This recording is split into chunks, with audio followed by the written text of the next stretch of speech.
Bonjour tout le monde, j'espère que vous allez bien. Aujourd'hui, la parashat Haazinu, donc avant-dernière parashat du Sefer Devarim, dernier Sefer de la Torah. La semaine prochaine, on termine toute la Torah. D'ailleurs, la semaine prochaine, c'est Simchat Torah. Et on recommence au tout début au Sefer Bereshit. Donc, la parashat Haazinu, c'est une des dernières parachiotes où Moshe s'adresse au peuple avant de mourir sur le mont Nevo. Dans cette paracha, c'est un peu spécial parce qu'il n'y a aucune mitzvot.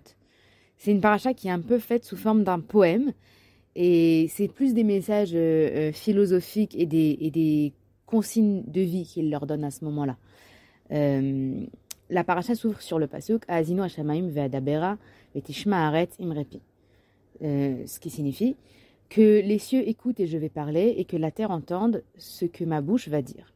Il y a une différence entre les deux verbes employés, le'hazin ve'lishmoa. On peut dire que c'est une différence qui ressemble à écouter et entendre. Les hazin, c'est quand on parle de quelque chose de proche. Mais l'ishmoa, c'est quand on parle de quelque chose de lointain. Et pourtant, on a l'impression qu'il y a un peu une dissonance parce que le texte dit hazin ou shamaim, comme si les cieux sont proches. Vetishma haaretz, et que la terre entende, comme si la terre est éloignée. Il y a plusieurs explications à ça que j'ai pu lire dans les commentaires. La première explication, c'est que Moshe, à ce moment-là, il est lui-même très proche du ciel. Ça veut dire que d'abord il va bientôt mourir et qu'ensuite il a atteint un niveau spirituel très élevé. Il est plus proche de la spiritualité que de la matérialité. Mais il essaye aussi de nous faire passer ce message-là. Ce message de nous dire, vous avez l'impression que vous êtes des êtres uniquement terrestres, uniquement happés par vos considérations matérielles, par vos problématiques d'argent et de récolte et vos problématiques humaines finalement. Et sachez que le ciel, vous avez la possibilité d'être beaucoup plus proche de votre âme, de votre spiritualité, de votre connexion à Dieu. Voilà pourquoi l'usage de ce verbe. Il y a une autre explication qui va plus vers l'idée d'une fusion entre le ciel et la terre finalement. Que le ciel écoute, que la terre entende, c'est pour s'adresser à tout type de personnes. Il y a des gens qui sont toujours dans les hautes sphères, qui pensent philosophie, pensée, spiritualité, qui sont pas très connectés à la vie réelle.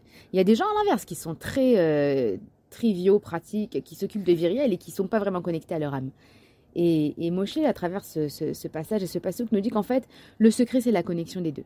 Que les personnes qui sont très, très spirituelles et très connectées à leur âme ont besoin d'avoir un pied dans la matière, ont besoin d'avoir une action concrète dans le monde parce qu'on ne peut pas uniquement vivre dans les sphères de la pensée. Et les personnes qui vivent uniquement dans le pratique, la matérialité, le concret, ont besoin d'avoir un lien avec leur intériorité, avec leur âme, avec Dieu. Et c'est intéressant qu'on lise ce passage à ce moment-là. On vient de terminer Kippour. Et on enchaîne sur Sukkot. Et c'est vraiment très différent comme vibe. Ça veut dire Kippour, on était complètement... D'abord Kippour, mais on sort d'un mois et demi de Slichot avant. Donc tous les matins, se lever très tôt, aller prier, se faire pardonner.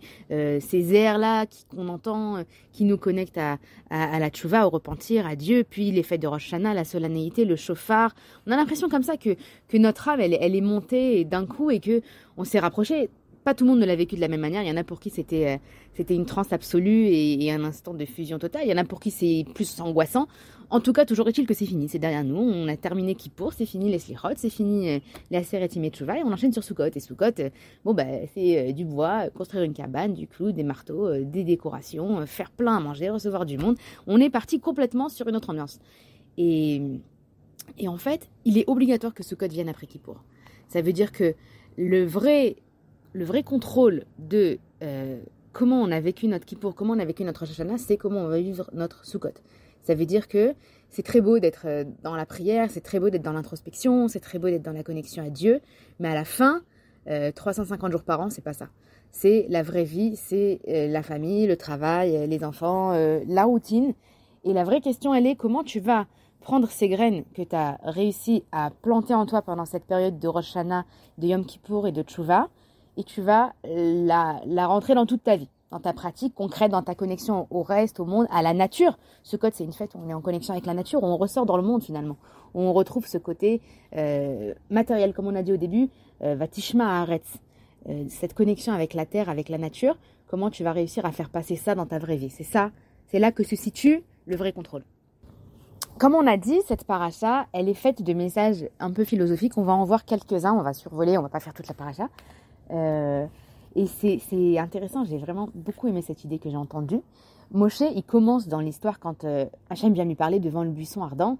Il commence comme un homme qui bégaye et qui dit « Mais je ne suis pas capable en fait, je ne suis pas capable de mener le peuple, je ne suis pas capable de me tenir devant Paro, je ne suis pas capable de parler. » Et comment il termine maintenant? On est sur une des dernières parachutes de sa vie. D'abord, il termine dans le Sefer Devarim, qui signifie les propos, les paroles. Il termine dans un livre où tout le long du livre, il va parler.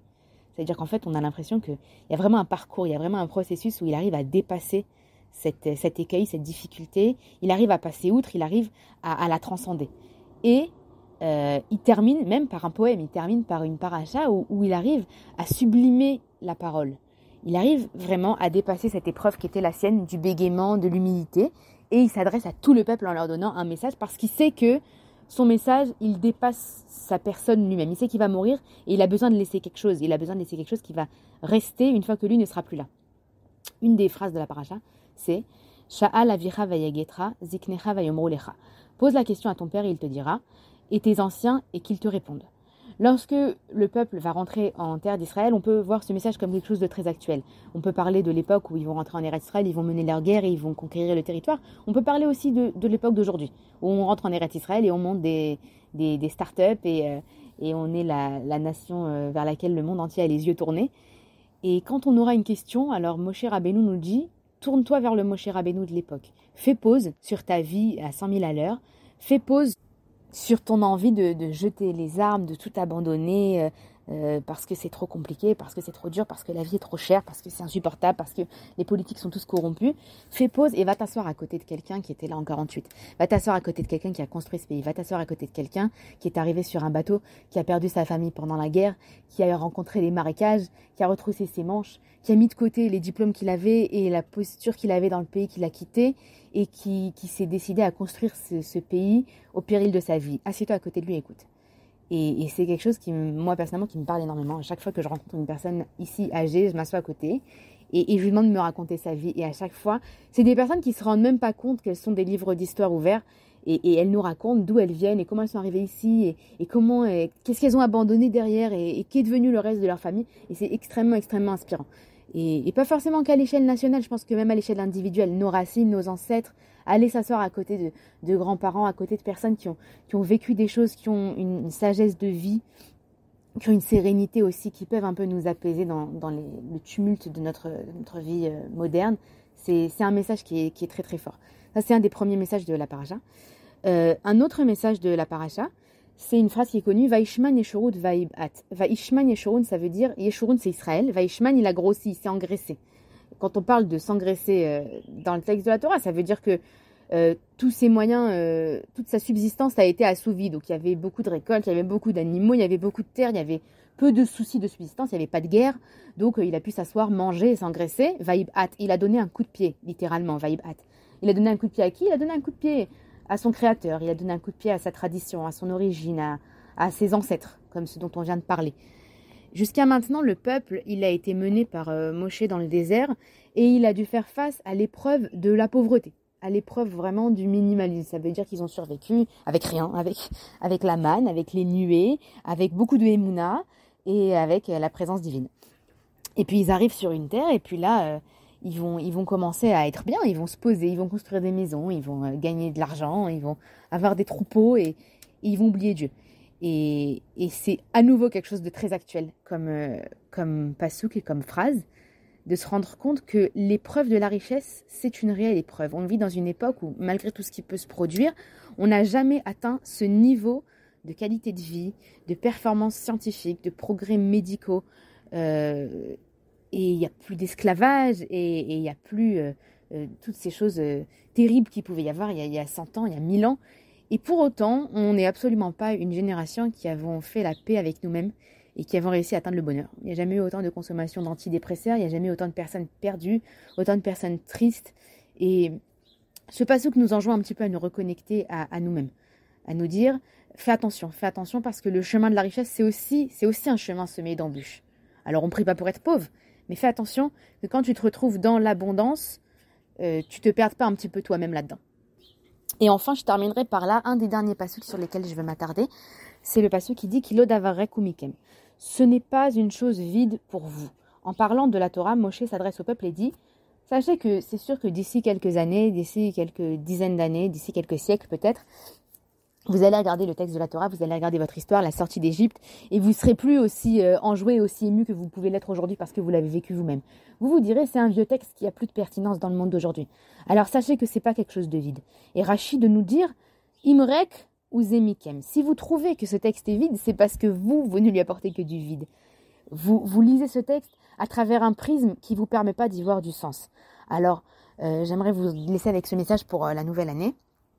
Essayez de savoir quelle manière d'étudier, quel angle de vue